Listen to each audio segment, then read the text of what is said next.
starting off well already.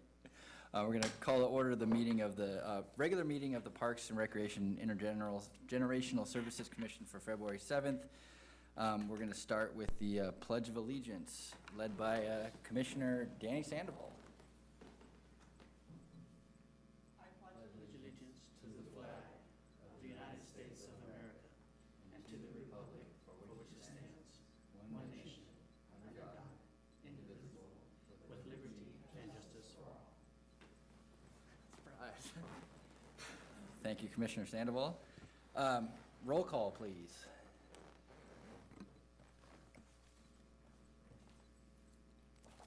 Excuse me.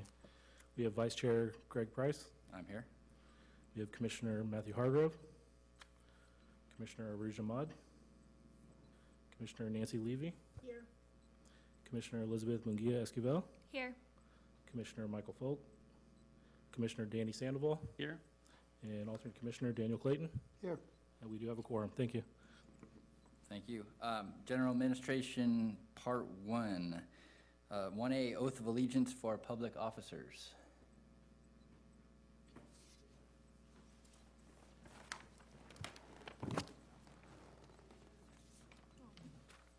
Go ahead and raise your right hand and repeat after me.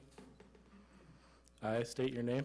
I, Danny Sandoval, Do solemnly swear do solemnly swear that I will support and defend the Constitution of the United States that I will support and defend the Constitution of the United States and the Constitution of the State of California and the Constitution of the State of California against all enemies, foreign and domestic, against all enemies, foreign and domestic, that I will bear true faith and allegiance and I will bear true faith and allegiance to the Constitution of the United States to the Constitution of the United States and the Constitution of the State of California, and the Constitution of the State of California, that I will take this obligation freely that I will take this obligation freely without any mental reservation or purpose of evasion, without any mental reservation or purpose of evasion, and that I will well and faithfully discharge and that I will well and faithfully discharge the duties upon which I'm about to enter. the duties upon which I am about to enter. Thank you. Congratulations. Thank you.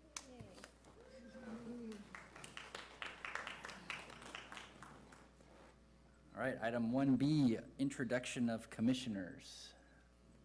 So say we go right to Start left. myself. So yes, hi, my name is Elizabeth Munguia.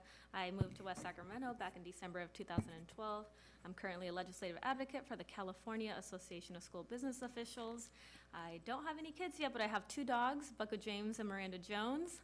And I just recently moved my mom to West Sacramento too. She now lives in a senior housing apartment, so very fortunate to be in this position and look forward to working with the committee and the rest of the city council and the mayor. Hi, I'm Nancy Levy, and I would like to thank everybody for being here tonight. And I look forward to another 2 terms as commissioner. And I am a almost 4-year resident of West Sacramento, coming from Orange County and Brooklyn, New York. And I am the co-owner of Senior Shopping Guide, which is a online resource guide for baby boomers and seniors. And I have 3 kids. One of them lives right here in West Sacramento. And thank you. Dan Clayton, I'm an alternate this time. I've been on the commission for quite a few years. I've lived here since 1963, and I have 5 kids. Thanks, Dan. Greg Price, resident since 2004, on the commission since January 2009. Look forward to serving everyone and making sure this is a smooth meeting tonight. My name is Danny Sandoval. I've been a resident here of West Sacramento for 11 years. I'm a husband and a father of 2, of Andres and Isabella Sandoval. I have a day job. I work for a nonprofit philanthropy grant-making foundation called the California Healthcare Foundation. And on the side, I play some saxophone. And I look forward to serving you here, the people of the city of West Sacramento. Thanks. Item 1C, election of commission chair and vice chair. Do we have any nominations for the commission chair? Would you like to be the chair, Chris? Crickets. Can I nominate you? Thank you. Awesome. I accept. Perfect. We have a second that for Commissioner Levy. And vice chair, I'll nominate Nancy Levy. I I I accept. second it. All right, any other nominations? Hearing none, all in favor of vice chair and chairperson elections, say aye. Aye. Aye, anyone opposed? Motion carries. I will stay sitting here. So touched. That works. 1D, presentations by the public not on matters on the agenda. Within the jurisdiction of the commission is prohibited by law from discussing items not on the agenda brought to them at this time. No cards, right? Nobody wants to talk? Okay. Easy enough. Item 1E, commission communications. Nothing? All right. It's going to fly tonight. Presentations, none. Consent agenda. Approval of the minutes of the December 6th regular meeting.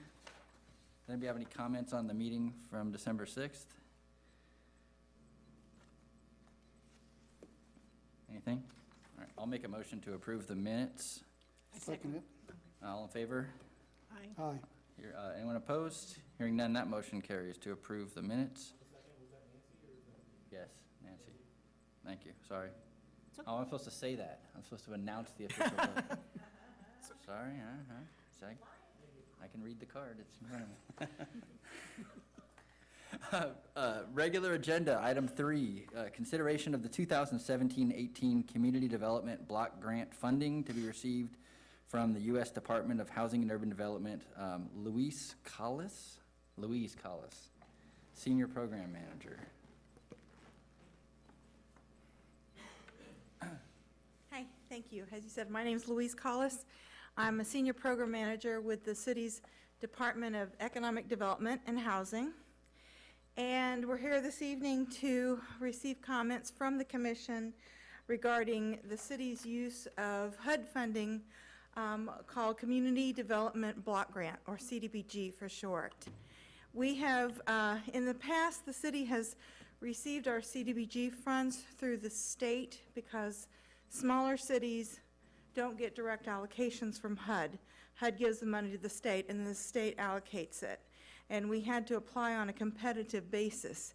So we were sometimes limited on what we could apply for because we had to apply for things that scored well under the state's scoring criteria. Starting this current fiscal year, we became an entitlement city, which means that we receive our CDBG funds directly from HUD, and that's based on population. So when we hit 50,000 in population, we became an entitlement city.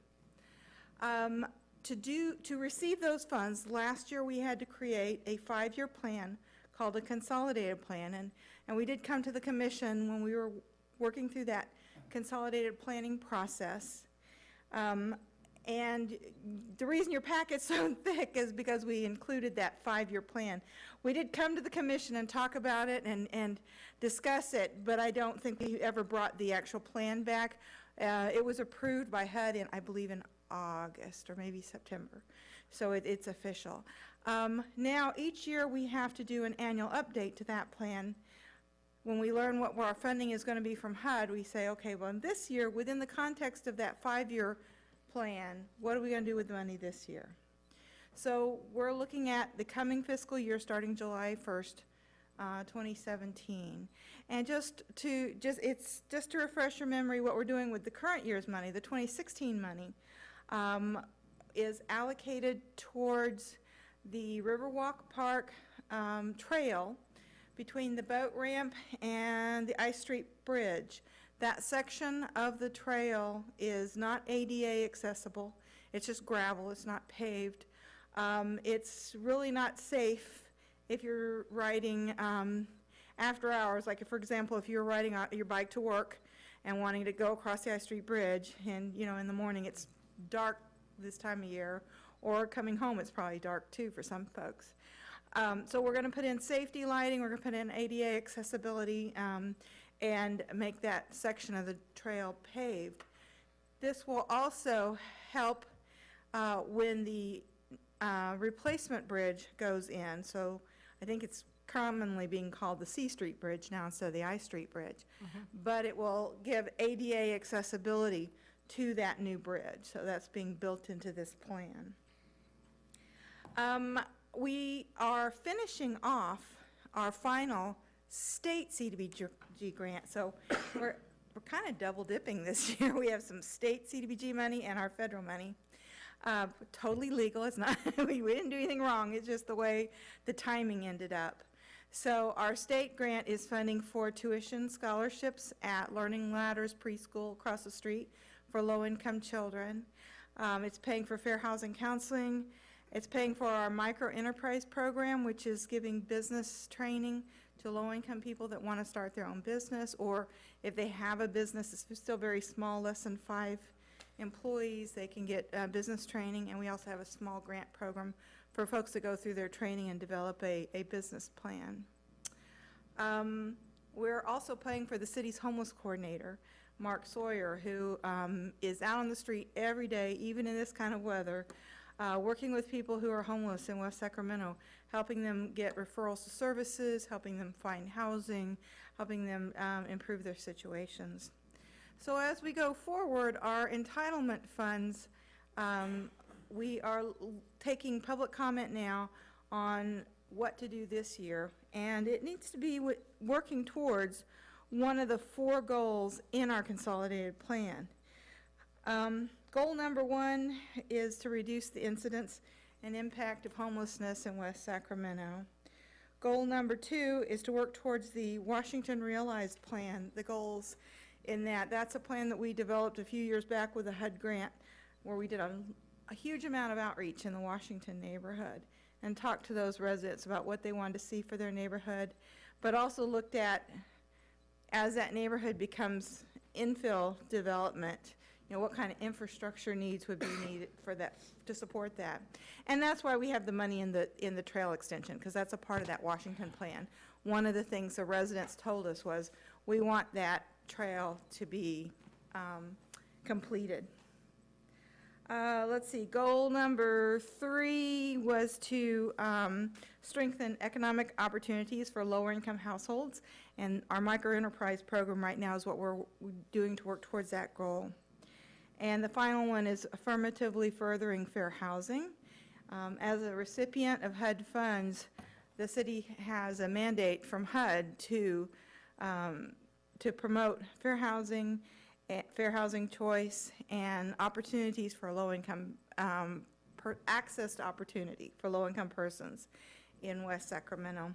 So right now we've got a contract with a fair housing organization called Project Sentinel. They also work in Sacramento, and they do fair housing counseling, they do fair housing testing, and they do fair housing education.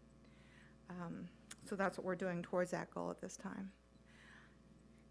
So that's my presentation. We expect to get about we haven't been given our allocation from HUD this year, but we're guessing it's going to be about the same as the current year. So around $430,000, plus we do get program income from loans that we've made in the past that are being repaid. We have some CDBG business loans. We have some loans where we did housing rehab for low-income persons. So we should have approximately $440,000 this year to expend on programs and or projects. We'd like to hear the Commission's comments on the direction we're taking and thoughts about where you think that money could be best used. Commissioner Sandoval, go ahead. I'd like to commend you on your work, and definitely homelessness is a deep problem here in West Sacramento. So I'm glad these funds are going to touch that, and also for the low-income community. During your work in the last few years, so looking through your thorough report, has there been any opposition or anything someone has brought up that they would like to rather include in it that's not included now? In the overall 5-year plan? Yes. We just completed it last summer. So we did a public hearing before the Economic Development and Housing Commission. HUD requires us to do a certain number of official public hearings. And no, we didn't get any negative comments on our consolidated plan. We had probably we had some people in the audience, 6 people got up and spoke. Most of them were most concerned about homelessness And we're encouraging permanent supportive housing, which is housing linked with services for persons with disabilities, for homelessness. To my knowledge, we haven't received any negative comments on our consolidated plan at this point.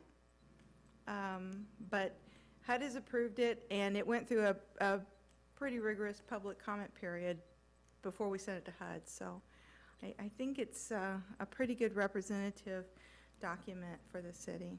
Wonderful, thank you very much. Yes. Right. Oh, I'm sorry. Go ahead. Just go this way here. Oh, okay. Hi, Louise. Thank you. You're like doing Angel's work. I just wanted to know what the age span of the people that are participants in the grants are. Well, are they children up to seniors, or what is the age span on it? Well, the funding that that we have now, remember, we've got the state money, which is CDBG money from HUD through the state to us, and then we've got the money coming directly to us. So the money coming directly to us from HUD, the new entitlement money, is dedicated to a parks project. So it's, Okay, I don't know the ages of people, but I'm pretty sure it runs the gamut. okay, The state grant is doing preschool tuition assistance, so we have preschool kids. It's doing fair housing, which would be anyone. right. And microenterprise, those are adults, they're people that are wanting to start their own businesses. And homelessness, which those run anywhere from, single persons that are living in a tent somewhere to families that have been displaced for whatever reason. So that would also run the gamut on the ages. Okay, thank you. Now, that grant expires in October, so those services, we will not be able to do as many services when we have entitlement money only, because we are restricted. No more than 15% of our funds can be used for services. So we will definitely be some changes in what we can and cannot do after October. Go ahead, Dan. One comment, or I have quite a few comments, but it says new housing construction is not allowed. Correct. So the 77 houses that we have, they're getting built, they're almost ready to open up. Is that under a different grant or something? Well, when you're building affordable housing, there never is one source of funding that's enough to do everything. We call it layering. We layer one grant on top of another. New construction for housing is not allowed, so there's no CDBG funds in the construction. However, we had to do a lot of infrastructure improvements in the public right-of-way. Normally, if it was just a market rate housing project, the developer would be required to put in sidewalks and put in sewer lines and all that. But in an affordable housing project, that just makes it less affordable. So CDBG can be used for infrastructure, so we actually have $1.2 million of our old CDBG money in the infrastructure in that project. The construction costs are from other sources. So tax credit, there's a low-income housing tax credit program. That's the primary source of funding. It's also got a grant from the state Affordable Housing Sustainable Community Program, that's cap and trade money, because it is on a transit line, so the idea is getting people closer to transit reduces greenhouse gas emissions because they're not in their cars as much.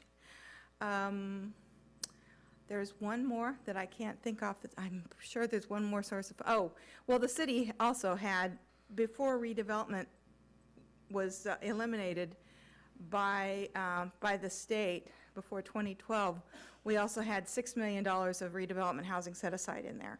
So that was put in there before that went away. So those are the sources of funding on that project. And we want to build, another 123 affordable housing units?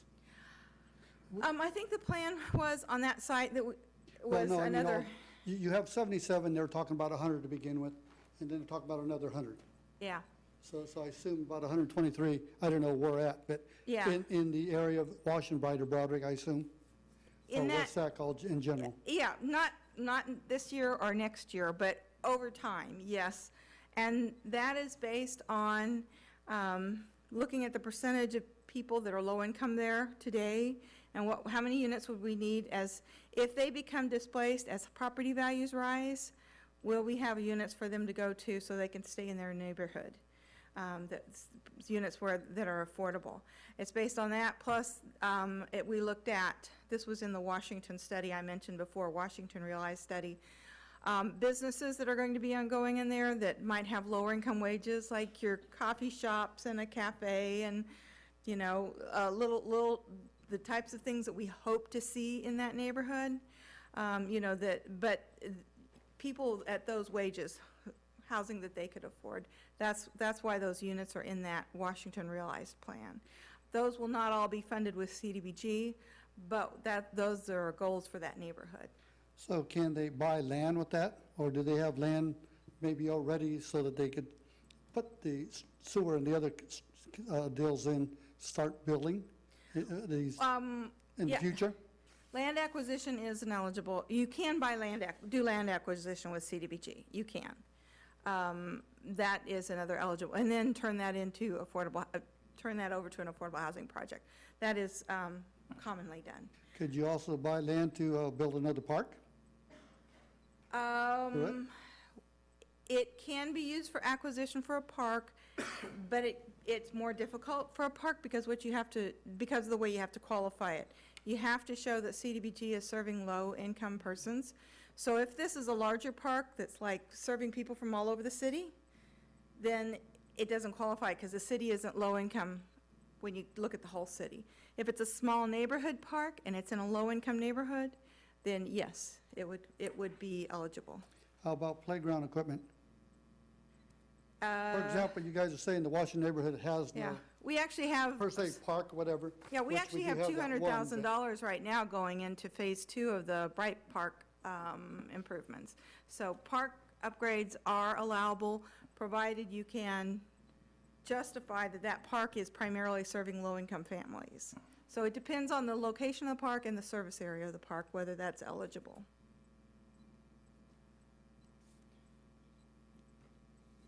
Go ahead. Hi, I was just curious to know the difference between how the high priority and the low priority goals were determined. Well, when we do the consolidated plan, it is on a online system with HUD. So I didn't type this up into Word. It's input into this online system. And the system says, we've got to say, every goal has to be either high priority or low priority. So but we didn't set out to determine that, but we had to identify that. And so when we looked at public comments and also the needs from all the census data and the other reports that we looked at, those were the two high, they're all goals. It's not that one is, low priority goal does not mean we're not going to do it. It just means that the high priority goals were the ones that we heard the most, greatest comments that were indicating that those were the greatest need, and also supported by the data that we looked at. Thank you. Anything else? One other question. One other question, Dan. Is there any kind of warehouses around here that you could actually buy for maybe to try to help maybe the homeless and so forth? That's a great question. I don't know that off the top of my head because there's only certain zones where, if you're talking about building a shelter, there's only certain zones where shelter is allowed. So it would have to be a building in one of those zones and most of those warehouses are going to be built for commercial use.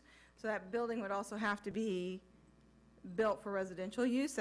That's pretty difficult to find something that meets all that criteria. So if you actually found a warehouse, would it be kind of like the Market McDowell where we had to tear it down because we wanted to make it senior living instead of apartment to begin with?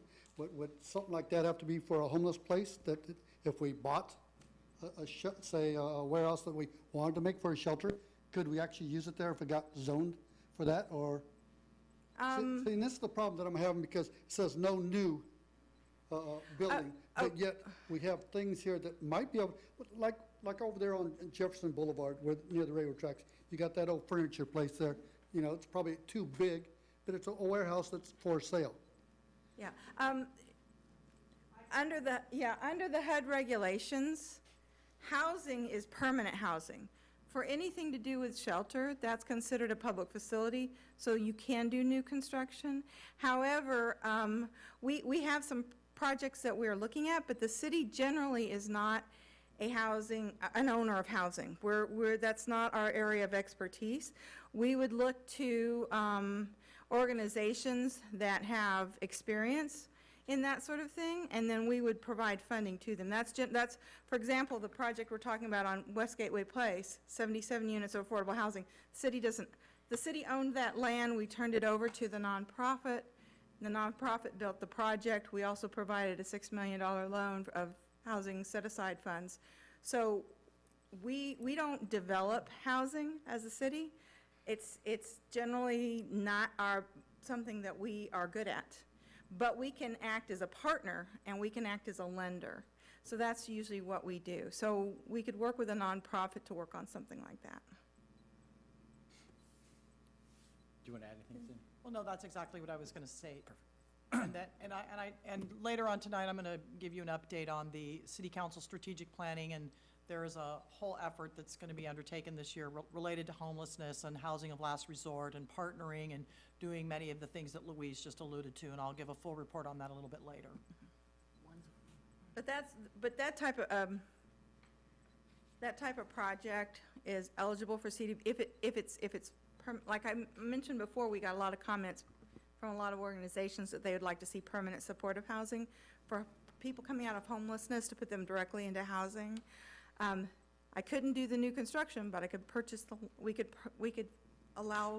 give funds to a nonprofit to buy the land or to do the infrastructure. Then we would seek other funding sources for the construction. That's usually how those sorts of things work. Well, the comment was I wanted to make some recommendations, and I wanted to get clarified what we could do and so forth. I mean, I know the one thing that the phase 2 for Bright Park is something that would be nice to continue.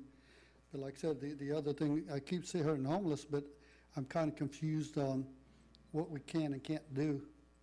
Even though reading the whole thing here, you know, I mean, that's a lot of information, which I appreciate, but like affordable housing, you know, what's actually affordable housing, you know, compared wise, I mean. Well, on the very, very, very last page of my report, I don't know, there may be a couple more pages on your packet, but the last page of my report has income limits. So for it to be eligible for CDBG, families have to be under that bottom category, low income, 80% of median income. We rarely ever build affordable housing at that income level, though.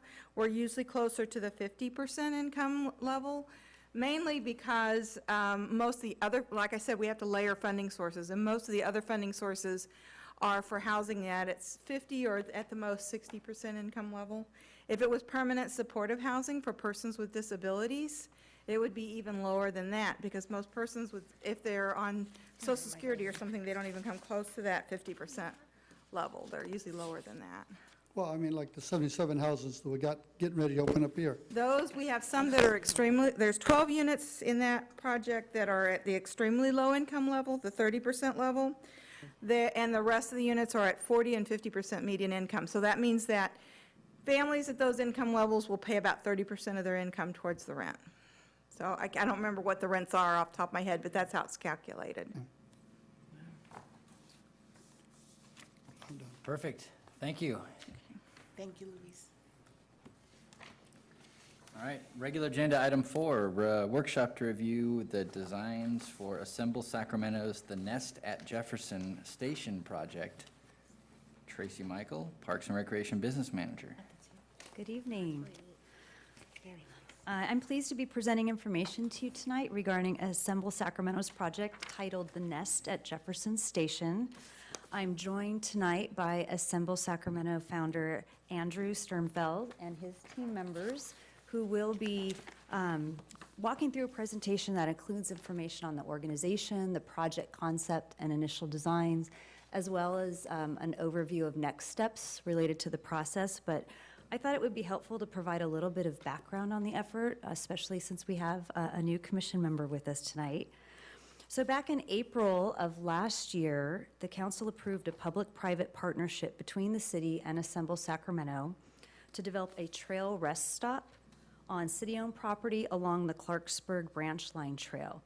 And this was in response to being approached by the group earlier in the year about exploring opportunities to take underutilized public space, allocate resources to it provided by the community, and build a permanent community asset. And so we're really excited about this partnership because resources for development of parks and recreation amenities are very limited. They're going to continue to be limited, and we're going to be looking for opportunities like this type of partnership more and more in the future to realize amenity improvements. And so while this isn't the first time we've partnered on a project for a recreation amenity, you may recall a few years ago we worked with Disney's Kaboom project to receive the play structure. But we are using this particular project as a pilot project to help formalize the process, to make it easier to do these types of partnerships in the future, because we do believe that this is the way we're going to see more and more of our projects get built. So, we also hope to encourage groups like Assemble Sacramento and others to do more projects like this in the future.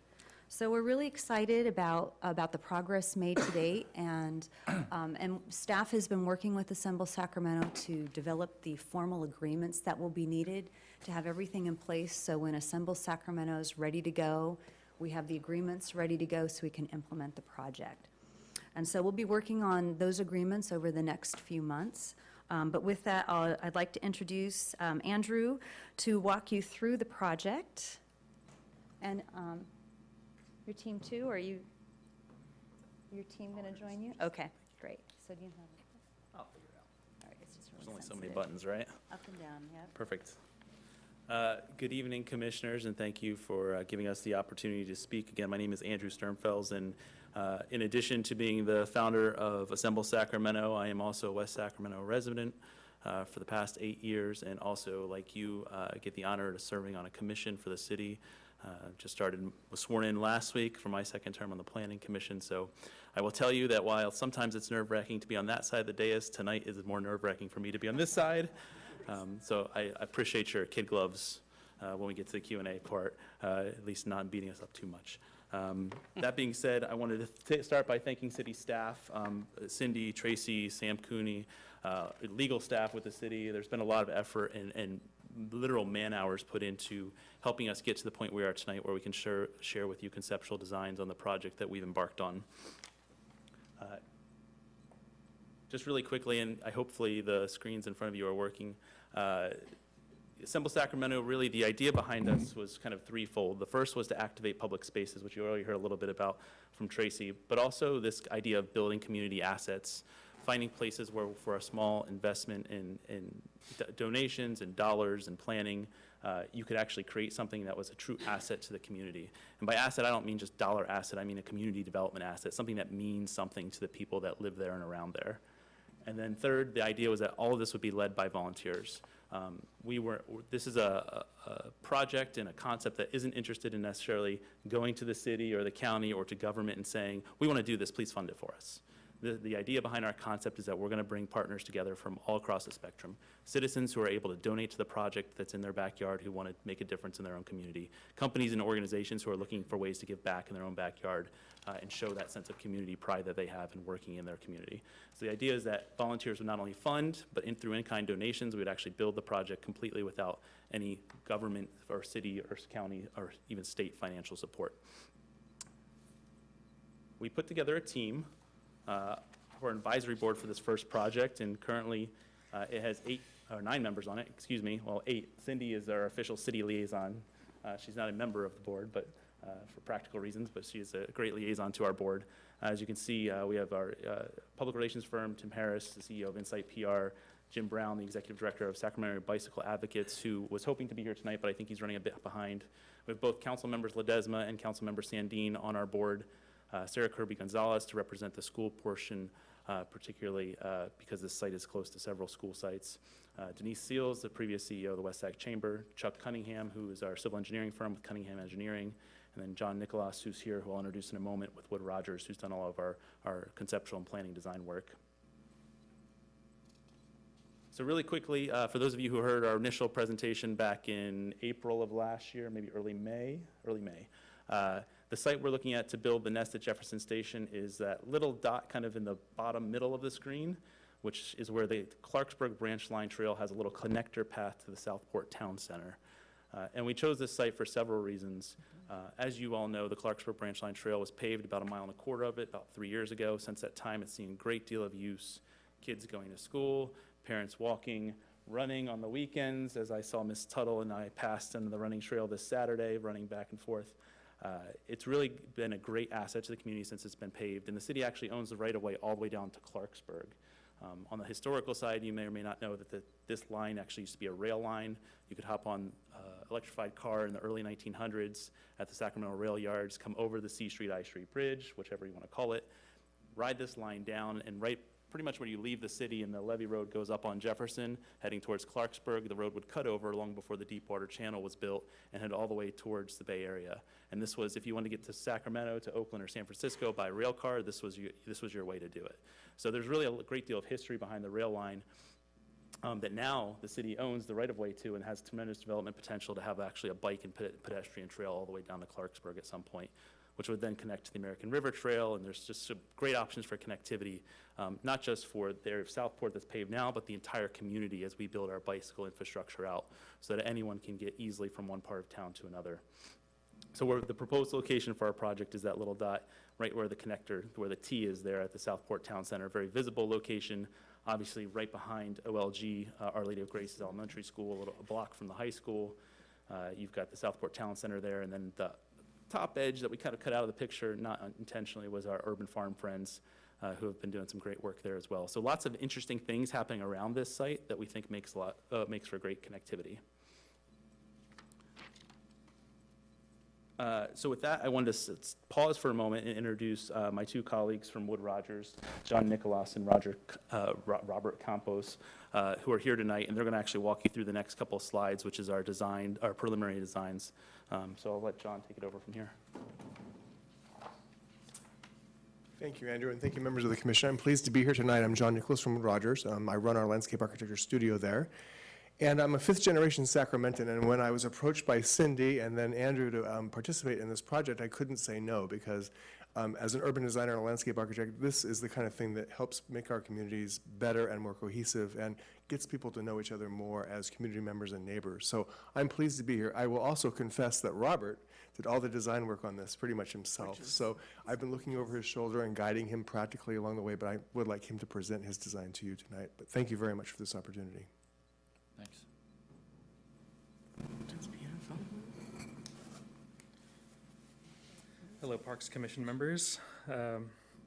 My name is Robert Campos, and I was lead designer on this project, and I'm very excited to introduce you to the Bike Nest.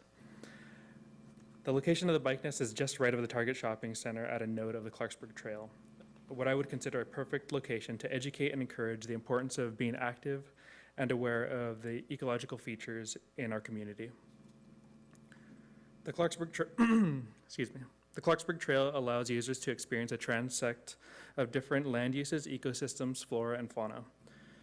Agricultural, retail, residential landscapes along the trail transform as seasons change, and the Sacramento Valley plays host to migratory birds traveling along the Pacific Flyway during winter months. The Pacific Flyway is the largest migratory highway used by birds, and the Sacramento Valley is one of its main stops. Migratory fowl, shorebirds, raptors, riparian songbirds, and other wetland-dependent species flock to Sacramento in a grand display of ecological diversity. As the Pacific Flyway is a hub for migratory birds, the Bike Nest will be a hub for a community of outdoor enthusiasts of all abilities and interest levels. One more, there we go. The Bike Nest also has the opportunity to serve a large portion of the population just based on its location. CBRE's 2016 analysis of the Southport Town Center's surrounding population and average daily traffic shows great potential for this project to be seen, explored, and embraced by the community. Within 1.5 miles of the site, there is a surrounding community of 18,000 residents. Within 3 miles, the population increases to 86,000, and within 5 miles, 233,000. In 2012, the average daily traffic count at Jefferson Boulevard and Linden Road at Jefferson Boulevard combined for an average of 20,000 vehicles per day. The Bike Nest is also located across the street from River City High School that has a student body population of 1,500 students that do not have access to a bike repair or pump station. I called the other day. Our Nest concept was driven by our wanting to educate and encourage the surrounding community to get outdoors, but it was also driven by trying to include all of Andrew's program goals into a small space. Our site is limited in size because of underground utilities and trail easements. Despite the size constraints, our core program goals and high-quality design ideologies were never compromised. Working within our limits, we were able to provide ADA accessible seating, inclusive play features, drinking fountain, community board, bike parking, a bike fix-it station with a pump, and a community table and farm stand. Our Nest concept comes to life with laser-cut panels that resemble interlocking twigs and branches. The panels will be used on the perimeter fence and the arbor, giving the nest its identity.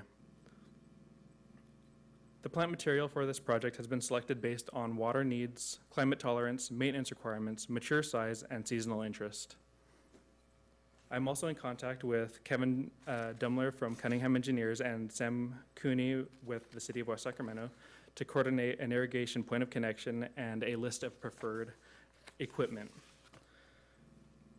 Knowing these things, I'll be able to design an irrigation system that can easily be monitored and maintained by city staff.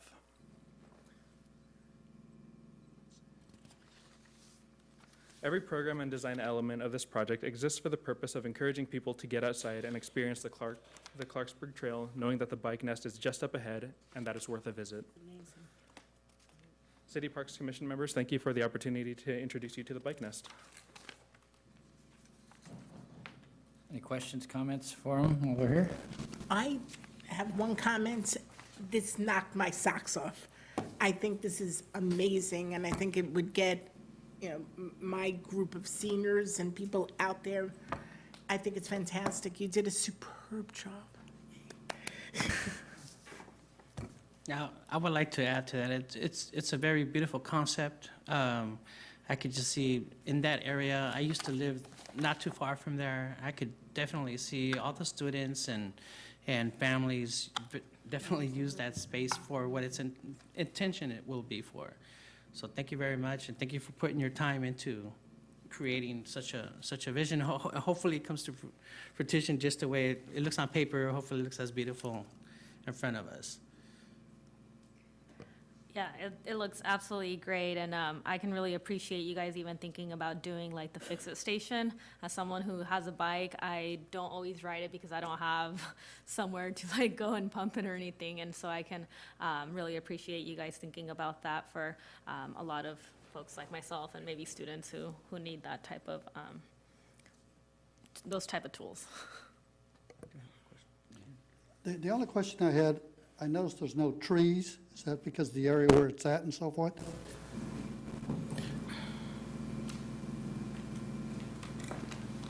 There weren't any trees on the early concept renderings. There are trees now, now that we're moving a little bit more into the construction document phase. So there are trees, yeah. Okay, and I just noticed that.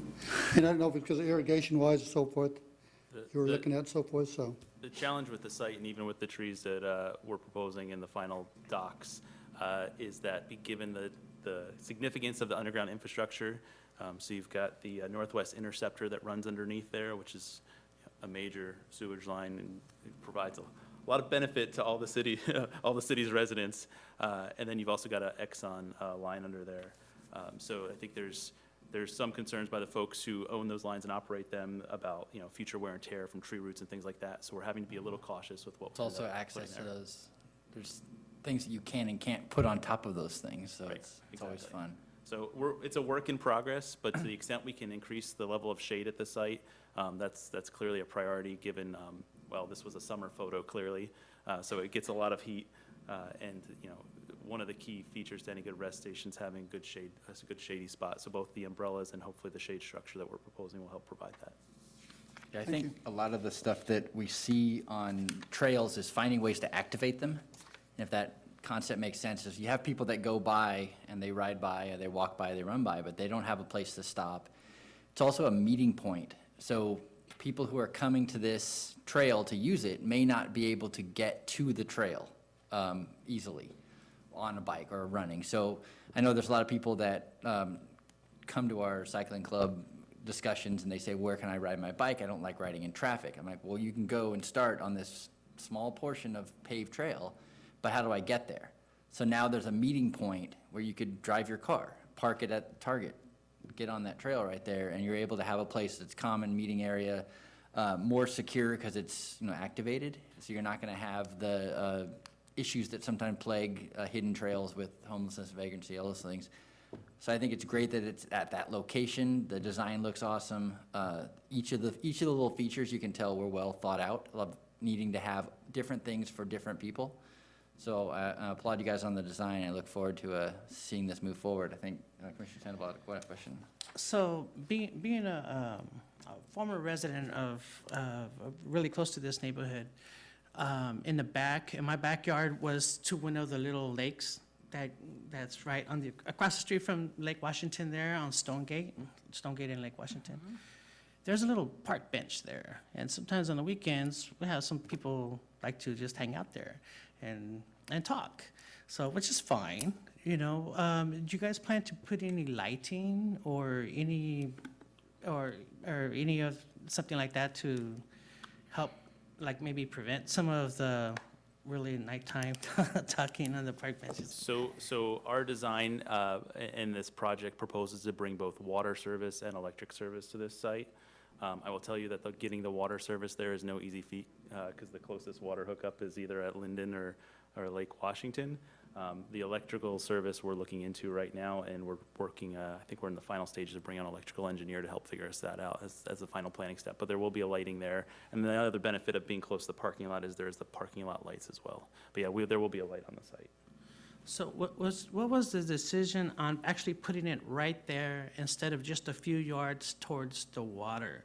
Where if you would actually sit there, you could sit and see the water, not sit and look at OLG's backyard or the parking lot. I just want to know what the frame of thinking was when it was set to put it right there.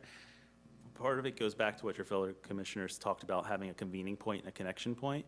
So as this trail goes down, I think we envision people both from the city and maybe from without the city coming in as tourists and saying, hey, let's go to ride the Clarksburg Trail today. And, you know, coming in, stopping in Nugget or Target, packing up some supplies, parking either at the lot that's at the end of this section or in the lot if they're purchasing, and then, you know, hopping on the trail, pumping up their bike tires and taking off from here. So the idea was really to create a convening point. The other great thing about this site is it's super visible. And if you talk to our bike and ped folks, particularly Chris Doherty with the city, they really like having amenities like this in locations that are super visible. And that also helps get people on the trail. So if I've never walked the trail before, I may not know this is that block further down where you're talking about, but I still shop. And so I will see this site there. And if my, you know, excuse for not hopping out on my bike is, well, what if a tire blows or there's nowhere to get water? Hopefully this site eliminates and helps alleviate some of those concerns for folks who are getting out to exercise or thinking about hopping on their bike or the trail for the first time. Great, thank you. So we had a few extra slides that I wanted to share with you. If you don't mind, we'll be really quick about them. Go ahead. I just wanted to share with you some of the milestones to date in the project. So part of the idea behind the concept of Assemble was that not that we would just do one project, but that we do multiple projects. And the other idea was that we try to be really good at it. So we wouldn't take 5 years to build a project or 7 years. We find ways to build projects on a regular basis. So I wanted to give you some sense of timeline. So this project first started when the SABA board really approved serving as our fiscal sponsor for this project back in March of 2016. And we're super grateful for the city on working with us and figuring out how to make a model out of this.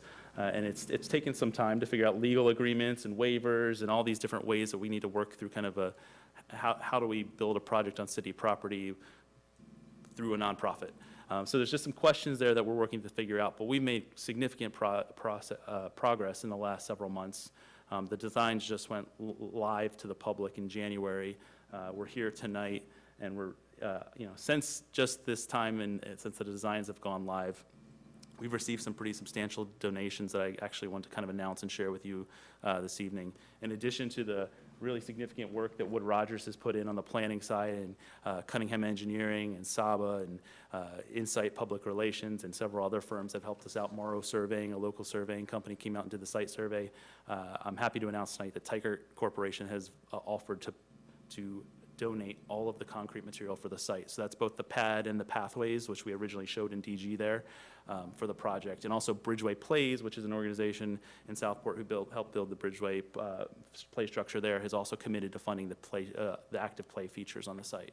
So we have some big, significant donations very early on in the process, and we're really starting to see a lot of momentum. We also have a lot of meetings scheduled up with in the next couple weeks with other companies and other organizations like the Rotary Clubs and other folks to talk more about the project. And we're really excited. Our goal is to, looking forward really quickly, to have all the planning side documents done this spring, finish the fundraising in early summer, get all the plan check and review work and the legal agreements done with the city this summer, and really with the goal of building the project before this summer's over. It's a pretty aggressive timeline, and I may be shooting myself in the foot for it later on, but given the great progress we've made to date, and really this whole concept was based on this notion that once you put something out there, people would want to be a part of it. And if you could get enough people to be a part of it, you can make it happen quickly. And so far we're finding that we're right in that, and now that we have the visual and the great work done by Wood Rogers, we can really move forward quickly. So with that, I just want to kind of do a quick call to action for all of you on the commission and anyone watching at home. So this project is not, as I mentioned, a city-funded project, although they're providing a lot of man-hours and support on the technical side. The only way this project gets built is if folks either volunteer to help us or provide contributions, and that could be through corporate contribution or individual contribution. So I would ask that not only the commissioners who are interested in helping us make this project a reality, but anyone at home watching, please take a moment to visit our website, assemblesac.org. You can sign up. We also have a Facebook page you can like. There's also on our website an opportunity to donate directly, so you can do a donation from the website. It's tax-deductible donation through our partnership with Saba. And then if anyone on the board or watching at home is interested in a corporate sponsorship of any kind, please feel free to reach out to us through the website, and we'd be happy to set up a meeting with you. So with that, I just want to stop one more time and say thank you to all of you for allowing us to come speak with you tonight, for the wonderful feedback we've received so far. If you have any more, we're happy to hear it. Again, to city staff for all their hard work helping us get to this point, and a special thanks to Wood Rogers and our other partners for really carrying the load. Everything that's done today, everything that you've seen is in-kind donations. So that's corporate dollars that a company could have put towards their bottom line and instead decided to spend and invest in our community. And so I'm tremendously grateful for that work, and I appreciate your support on it too. All right, thank you very much. Thank you. All right, General Administration Function Part 2, 5A, Director's Report. Hi, good evening. Good evening. So I have several items for you tonight. The first is that I want to let you know that the council will be considering a letter of support for Senate Bill 5, which is authored by De Leon, which is a park bond bill. Well, it's a multifaceted bill, but it includes parks funding. And as we all know, there has not been any state parks funding for some time of any significance. And so the council will be considering a support letter for SB 5, I think on the 15th of February.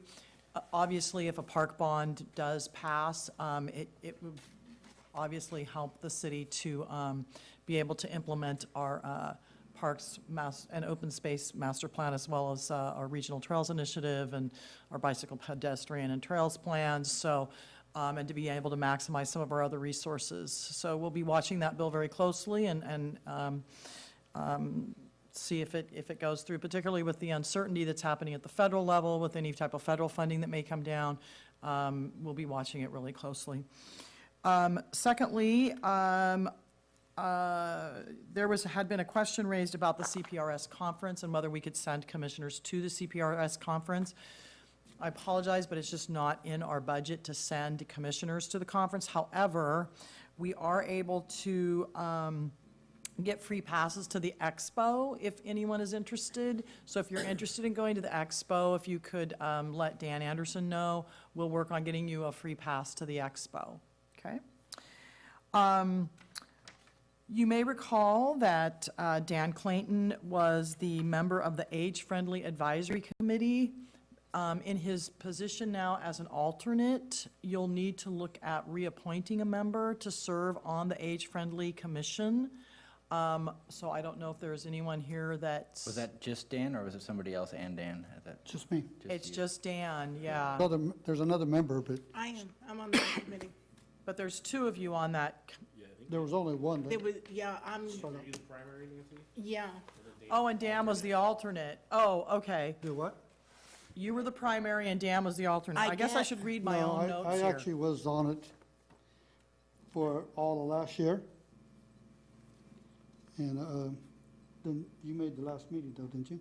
I've been to the meeting since July, when they start. Are we talking about the same one with ARP? Yeah, this is and with the John strategic plan? Robinson. Yeah, This is John John Robinson, Robinson's yeah. commission, yeah. I've been there since July. Okay.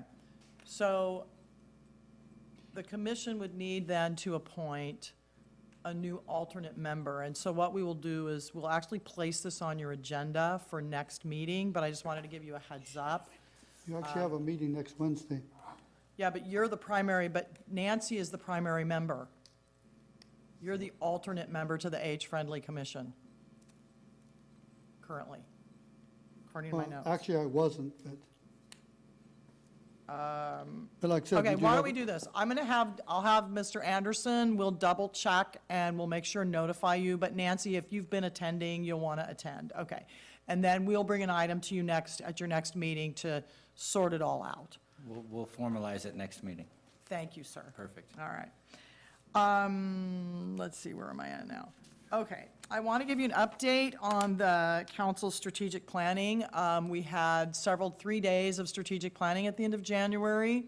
The council reviewed over 90 issue papers that had been written by the various and assorted departments of the city. Out of that 90, as you know, the strategic planning, they select between 20 and 25 to actually adopt as their strategic plan in the coming year. The Parks and Recreation Department actually submitted 4 issue papers. I'm very happy to announce that all 4 issue papers were selected by the council for implementation in this strategic planning year, which means the Parks and Recreation staff will be extremely busy, which is okay. We're up for it. We got a great team. So the 4 issue papers that we are directly involved with is, of course, the Kids Home Run, which is directly related to Measure E funding. You may recall that one of the components of the Kids Home Run is the early learning services in the preschool. And as you know, the Early Learning Services Preschool is one of the divisions under the Parks and Recreation Commission. So we'll be working very closely with the mayor's office and others around the implementation of the Kids Home Run. So we're actually very excited about that because it's a fabulous collective package to really elevate the level of educational opportunities available for West Sacramento residents and their children. The second one is the homelessness and community impacts of homelessness. The Parks and Recreation Department, as you know, has been providing open space and public enforcement and cleanup activities, working directly with the police department. So that's Sam Cooney's shop, who's the park superintendent. Our crews go in there and help with the cleanup, and that effort will continue into this coming year. So that effort is ongoing. But I think what's important to note here is that there's now Measure E funding that's going to be available for the homelessness efforts. And so I think you're going to see quite an elevated plan and presence around addressing the impacts of homelessness in our community. So be looking forward to that over the next few months. The third one is the bicycle, pedestrian, and trails operations, maintenance, and implementation. Tracy Michael's going to give you a report in just a minute about an item that she took to council in January related to the Regional Trails Initiative and the Bicycle, Pedestrian, and Trails Master Plan, as well as the Parks and Open Space Master Plan. But the issue paper that we took is actually, again, a Measure E implementation piece, because as you know, Measure E contained funding for implementation and O&M for the Bicycle, Pedestrian, and Trails Master Plan, which We're working very closely with the Public Works Department because the bike, ped, and trails plan is housed in Public Works, but the trails component of it directly relates to the activities that we undertake here in our department. So we're very excited about that as well. And then, of course, the last item was the Parks and Open Space Master Plan. So all 4 of those items were, again, accepted by council to move forward, and we're very excited about that. And I think now I'd like to turn it over to Tracy, who actually can give you an update on both the Regional Trails Initiative. It's very exciting. It went to council in January, and the Parks and Open Space Master Plan. Thank you. Yes. As Cindy mentioned, the Parks Master Plan and the Trails Initiative were high priority items for the council as a result of their 2016 strategic planning efforts. Last bullet on the list, on the wall right there. And so we had some unique funding opportunities as it relates to trails. And so last year we worked to launch the Regional Trails Initiative, which is really seeking funding opportunities as it relates to a lot of the levee improvements that were being done. We had a presentation before this commission that talked about the Regional Trails Initiative. We issued an RFP to select a consultant to get them on board to help refine a scope of work as well as cost estimates so we could be well-informed as we applied for grant funding. We did apply for over $400,000 for a Caltrans Sustainable Communities Grant to fund the Regional Trails Initiative. And most recently in January, we actually awarded the contract to HDR Engineering for the Regional Trails Initiative effort overall, but the funding piece that went forward right now in advance of the grant program and finding out if we received awards was the piece that relates to the local component, which was our Bike Ped Trails Master Plan update. So council authorized funding for HDR to move forward and focus on our local piece now. So hopefully when we receive grant funding for the regional piece, we'll have our local prioritized projects all ready to go. And then that will feed into the Parks and Open Space Master Plan effort. So we also spent last year focusing on ways to fund and develop a process for the Parks Master Plan update. The last update occurred in 2003. I was trying to do the math to figure out if any of you were serving on the commission during that time. There was a minor update in 2006, so maybe okay. But it's been a while. That would have been it. Yeah? Okay. So it's been a while, and a lot's changed since then. We've had a lot of changes in our demographics and our development trends. We had a lot of items included in the last Parks Master Plan that, quite frankly, are just not easy to permit or finance. And resources for park development are very limited. And so, in order to have a current plan that reflects the General Plan 2035 document that was recently adopted, that requires an update of the Park Master Plan every 10 years, we really do need to update the plan now. And so we are moving forward to issue a request for proposals and take that draft RFP to council for their consideration to launch the Park and Open Space Master Plan update effort. And so I thought I would share with you some of the items that are currently proposed as part of that RFP scope of work. There are items that are typically in a Parks Master Plan update, including looking at demographic and population trends. As part of the general plan update process, they have some information that shows where the different age groups in our population in the city are trending in the future, and so it's really interesting to see which age groups are exponentially growing. They have very different recreation needs. So we'll be looking at that, also looking at land use and development patterns and projections. Our inventories, taking a look at the inventory facilities we have, the level of service at those facilities, the conditions, and then a community needs assessment. So building off of a lot of the planning work that's been recently done with our general plan update, with the Bike Ped Trail Master Plan update that's currently going to take place, identifying gaps and where we need input and using that information to develop data that helps inform our decision-making for the types of facilities and programming that we as a community need.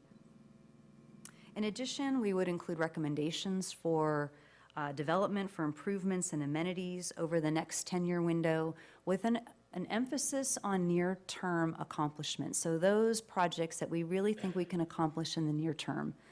In the General Plan 2035 policy document, it does call for updates every 10 years for the park master plan, but it also asks for that emphasis on the first 5 years so that we can really have a focused document and be implementation focused. So we're really looking at ways that we can accomplish projects. Also included would be looking at design and development standard updates. So looking at the unique features of our city and identifying appropriate park development and design standards for those areas. We have urban areas and suburban areas, and they don't necessarily deserve the same standards. So, and also incorporating a lot of the work that's been done in our specific planning areas in the Washington neighborhood, the Bridge District, and the work that's being done right now in Pioneer Bluff area. A financial plan that looks at our long-term development cost needs, our O&M costs, and looks at potential resources that will be available to the city. Looking at a park impact fee nexus study, which is really important. Our park impact fees are one of the highest in the regions, and we really need to look at that in relation to where our park programming and development is going to make sure that nexus study is accurate. And then we're also considering some additional analyses that will help the long-term implementation and sustainability of the Parks Master Plan, and that includes updates to our city landscape development guidelines. So the current landscape development guidelines we have are very dated. This is a great opportunity to update those documents, and that's applied citywide for all types of projects, not even just park projects. Also looking at a central park evaluation, because in our current Parks Master Plan, we have a site that's been earmarked for a central park that is a property owned by the port, that the port is seeking development opportunities on. And so we're going to see some things shift there. And so it provides an opportunity to look at, does the community still want a central park? And if we do, where is it housed? And what does the programming for that park look like? And then we also would like to consider a site-specific reuse plan if there's an opportunity to really look at programming needs on a specific site and do some programming so we're positioned to apply for grant funding. Whenever you seek grant funding, it always helps to have a plan in place that has had some sort of public input process and is formalized, some of the programming. So those are some additional items that we'd like to include as part of the effort. And right now, we are hoping to take the draft RFP to City Council in mid-March for their consideration. And then we'll be able to provide an update to this commission at your April meeting. I know it was a lot of information. Any questions I can answer for you? Just commend you on the detail of your report tonight. I know it's a lot of stuff to go over, and keeping us informed is appreciated. And with that it concludes my director's report. However, I do want to just add one thing on to what Tracy talked about, is that obviously as these plans are developed, there'll be a lot of information coming to this commission. So this will be a very busy year for this particular body, particularly around reviewing documents, both from the Regional Trails Initiative, if we're successful in getting that grant funding, as well as the Parks and Open Space Master Plan. So we're actually very excited. It'll be a lot of fun work. So I'm happy to answer any questions on any part of the report that I provided tonight. Any questions for Cindy? Nope. All right. General Administration Function, Part 2B, Commission Calendar. I think the packet has the updated calendar, so our next meeting is April 4th, right? Anything in between then, besides the CPRS conference, if anybody's doing that, February 28th through March 3rd? I don't know what that CPR conference is. Oh, it's right here. Pass it down. So it's the California Parks and Recreation Society? Hey, So if we want to go just as Dan for, Dan will. passes for the expo, correct? Yes. Okay. That's correct. Any other calendar items anybody needs to talk about while we're up here? Nope.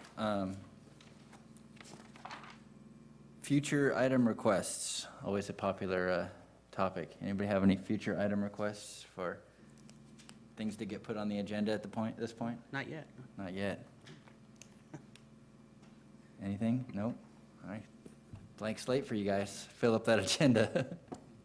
Sounds like we're gonna have a fun year. If we have to meet between our, if we have to meet between our regular meetings, special meetings are always fun, so we can do that as well. Adjournment, do we have a motion to adjourn the meeting? I'm motion for adjournment. I'll second. Commissioner Sandoval makes the motion, seconded by Commissioner Levy. All in favor, say aye. Aye. Anyone opposed? Hearing none, the meeting is adjourned. Thank you.